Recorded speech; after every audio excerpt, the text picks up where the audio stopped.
High, today is my lip care day. So আমি ভাবলাম তোমাদের সাথে আমি কেননা আমারটাও শেয়ার করে ফেলি।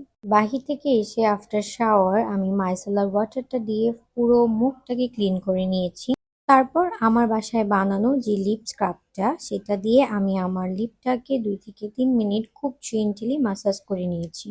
ঠোঁট যেহেতু আমাদের স্কিনের অনেক সফট একটা পার্ট, সো এখানে খুব জোরে ঘষাঘষি করার কোনো প্রয়োজন নেই। আলতোভাবে 2 থেকে 3 মিনিট মাসাজ করলেই চলবে। লিপ স্ক্রাবটা কিন্তু আমি প্রতিদিন করি না, সপ্তাহে 2 দিন আমি লিপ স্ক্রাব করে থাকি। তবে প্রতিদিন রাতে আমি আমার ঠোঁটে নায়াসিনামাইড সিরামটা ব্যবহার করি। সিরামটা অ্যাপ্লাই করার পরে 30 সেকেন্ড টাইম দিই, তাতে সিরামটা অ্যাবজর্ব এবং ড্রাই হতে সময় নেয়। আমি কিন্তু পোস্টে বলে দিয়েছি, তবুও আবার বলছি, তোমাদের কাছে যদি কোনো অ্যাক্টিভ ইনগ্রেডিয়েন্ট সিরাম না থাকে তোমরা সেক্ষেত্রে ঘি ব্যবহার করতে পারো এবং ঘিটাকেও ড্রাই হতে একটু সময় দিবে, তারপর মোটা লেয়ার করে এভাবে ভ্যাসলিন দিয়ে ঘুমিয়ে পড়বে।